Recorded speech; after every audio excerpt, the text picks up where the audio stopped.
que un verbo en español se convierte en 20 distintas formas que tenemos que utilizar correctamente. Sin embargo, en inglés dijimos que solamente existen tres formas, las formas prepa y las formas papa.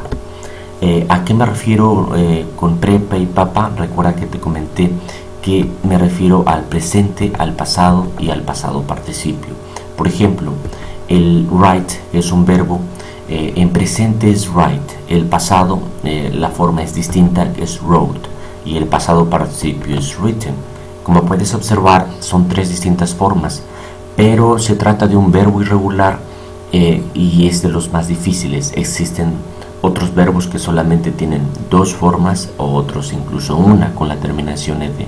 Por eso es que te comentaba en los videos anteriores que el inglés es muy sencillo de aprender siempre y cuando recordemos o nos aprendamos de los verbos esas tres formas: la forma presente, la forma pasado y la forma pasado participio. De ahí en adelante no existen más formas de los verbos, todo lo demás se realiza con auxiliares. Como te dije al inicio, en esta clase vamos a seguir viendo el tiempo futuro en inglés, pero con el auxiliar o con la estructura be going to. Vamos a ver de qué manera se comporta, aunque te repito, la regla universal o la ley universal del futuro es esta mnemotecnia que yo te dije en los videos anteriores, la mnemotecnia suave precoz, en la cual primero va a ir el sujeto, después va a ir el auxiliar, después el verbo en presente y por último el complemento. En este caso, como la estructura o el auxiliar es be going to, la diferencia es que cuando el verbo to be lo conjugamos con distintos pronombres o distintos sujetos, se convierte en tres distintas formas: la forma am, como puedes ver aquí, la forma is y la forma are. Todas van acompañadas con el going to. El único cambio que tiene es el am, el is y el are, porque el verbo to be cuando lo conjugamos se convierte en estas tres formas. Muy bien, ¿cuándo vamos a utilizar el am? Bueno, el am lo vamos a utilizar cuando el sujeto de nuestro enunciado sea yo, solamente cuando sea este pronombre I. ¿Y cuándo vamos a utilizar is going to? Bueno, is going to normalmente lo utilizamos con todos los sujetos que son singular, es decir, que solamente hablamos de una persona. ¿Cuándo vamos a utilizar are going to? El are going to se utiliza cuando el sujeto es plural o you. De hecho, you recuerda que eres tú o ustedes, por eso es que se toma como si fuera plural. Entonces, teniendo en consideración estas reglas, vamos a practicar con algunos ejemplos. Voy a viajar a Nueva York la siguiente semana. La regla dice que primero debe ir el sujeto. Te tienes que preguntar quién es el que va a viajar la siguiente semana a Nueva York. El sujeto es yo, entonces lo debes de poner. Posteriormente dice que tienes que colocar el auxiliar. Bueno, como el sujeto es yo o es I en este caso, el auxiliar que vas a poner es I'm going to y lo pones. Después la regla dice que va el verbo en presente.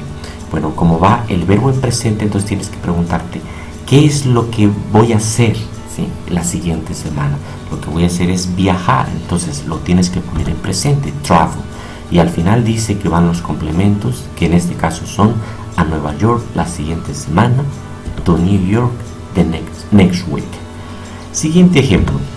Va a llover este fin de semana. Este es un enunciado un poco capcioso en el sentido de que, bueno, te vas a preguntar, bueno, ¿y quién es el sujeto? ¿Quién es el que va a realizar la acción de llover? Como no hay un sujeto, se trata de un sujeto impersonal, entonces tienes que poner el it, porque la regla dice que en inglés, no importa que en español no haya sujeto, en inglés siempre lo debe haber. Después del sujeto es el auxiliar. Como estás utilizando el it, que es singular, entonces vas a utilizar este, is going to, y lo pones. Después debes de preguntarte, va el verbo en presente, ¿qué es lo que va a suceder este fin de semana? Bueno, va a llover, entonces el verbo llover lo tienes que poner en presente, rain. Y al final los complementos, que en este caso son este fin de semana, que en inglés se dice this weekend. It is going to rain this week. Siguiente ejemplo, un coche, wow, fancy. Mis padres se van a comprar un coche nuevo, perfecto. Nuevamente, pregúntate, ¿quién es el sujeto del enunciado? Mis padres. Ahora, ¿cuál es el auxiliar entonces que vas a utilizar de estos tres? Como estás hablando de tu mamá y de tu papá, es decir, en plural, entonces vas a utilizar este, are going to. Después es el verbo en presente. ¿Qué es lo que van a hacer? Bueno, van a comprar, perfecto, buy. Y al final los complementos, a new car.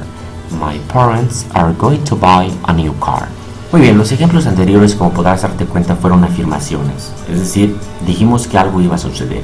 Bueno, ¿qué pasa cuando nosotros en lugar de afirmar queremos negar? Por ejemplo, no voy a viajar a Nueva York la siguiente semana. Es decir, es el mismo enunciado nada más que negativo. Allá decía yo que no iba yo a viajar, ahora digo que no voy a viajar. Bueno, ¿qué sucede con esto? Bueno, para responder este enunciado te recuerdo la otra segunda ley que te mostré en el video anterior. Cuando negamos en inglés, el auxiliar lo tenemos que poner negativo. Y en este caso, pues el auxiliar es el verbo to be con el going to. Entonces, el verbo to be es el que tenemos que poner negativo, es decir, solamente le tenemos que aumentar el not.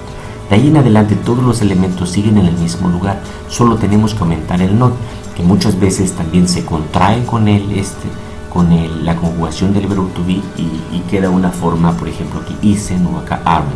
Pero en este caso entonces va a seguir siendo el mismo orden, nada más que el auxiliar va a ir negativo de esta manera. I am not going to travel to New York the next week. Es una negación en tiempo futuro en la cual son los mismos elementos, lo único que hicimos es el auxiliar, en este caso el verbo to be, lo pusimos con el not o negativo. Otro ejemplo, no va a llover este fin de semana, es una negación. Perfecto. Como puedes darte cuenta, es lo mismo que hicimos anteriormente, con la única diferencia que el auxiliar lo vamos a poner negativo. It isn't going to rain this weekend. ¿Ok? Ve cómo sucede esta contracción, que esto es algo muy común en el inglés. Otro ejemplo, mis padres no se van a comprar un coche nuevo. ¿Ok? Una negación, estamos negando lo que anteriormente afirmamos. Bueno, es lo mismo, nada más que el auxiliar lo ponemos negativo. My parents aren't going to buy a new car. ¿Ok? Entonces, lo único que hacemos cuando negamos es aplicar la otra ley que te dije. Cuando negamos en inglés, el auxiliar lo ponemos negativo, pero de ahí en adelante sigue el mismo orden: sujeto, auxiliar, verbo en presente, complementos. Perfecto. Entonces, los anteriores ejercicios, unos fueron afirmaciones, otras fueron negaciones. Ahora, ¿qué sucede si nosotros en lugar de afirmar o negar quisiéramos preguntar algo en futuro utilizando esta estructura? Bueno, para eso te recuerdo la tercera ley que te enseñé en el video anterior. La tercera ley dice que en inglés, cuando hacemos preguntas, el auxiliar lo vamos a colocar detrás del sujeto. Eso es todo lo que va a suceder. El auxiliar que está aquí lo vamos a colocar acá atrás del sujeto y ponemos un signo de interrogación al final.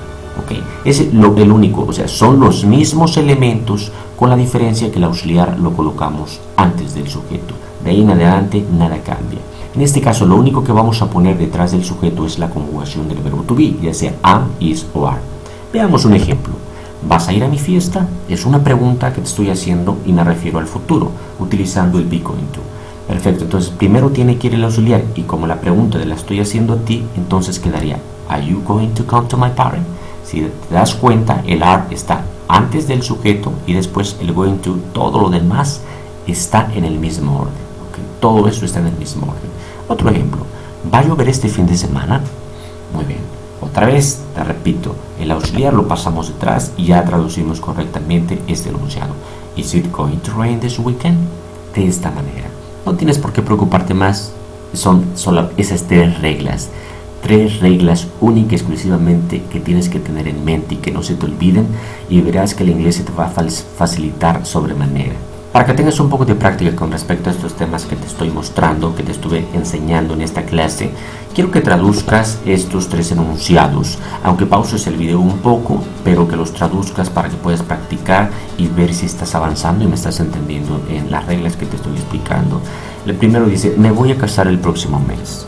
Daniel va a estudiar inglés en la universidad. Ellos van a tener una fiesta. Las respuestas que espero que hayas puesto son las siguientes. I am going to marry next month. Daniel is going to study English in the university. They are going to have a party. Estas son las respuestas que espero que hayas puesto si seguiste correctamente esta mnemotecnia suave precoz. Por último, vamos a ver las diferencias entre los dos auxiliares para el tiempo futuro, el auxiliar will y el auxiliar be going to. Vamos a ver cuándo debemos utilizar uno y cuándo debemos utilizar el otro. En primer lugar, el be going to. ¿Cuándo vamos a utilizar este auxiliar para hablar en futuro? Bueno, cuando tengamos evidencia, cuando haya planes, cuando tengamos ya algo agendado, ¿sí? Cuando se trate de un futuro cercano. ¿Cuándo vamos a utilizar el will? El will lo vamos a utilizar cuando se trate de opiniones, de intenciones, de planes hechos en el momento en que estamos hablando, y también cuando se trate de un futuro lejano. Veamos algunos ejemplos. Rosa va a tener un bebé en 4 meses. Veamos la imagen. Como puedes darte cuenta, aquí tenemos una pancita, entonces tenemos evidencia. Por lo tanto, la estructura que vamos a utilizar es la be going to. La traducción correcta sería Rose is going to have a baby in 4 months. Perfecto. Siguiente ejemplo. Va a llover esta noche. Okay. Como vemos, tenemos la imagen y vemos que está nublado. Okay. Nuevamente tenemos evidencia y también se trata de un futuro cercano. Por lo tanto, entonces, vamos a traducirla también con el be going to. It is going to rain tonight. Siguiente ejemplo. El próximo año estudiaré francés. ¿Okay? No te estoy diciendo que ya estoy inscrito ni en la escuela donde voy a estudiar este idioma.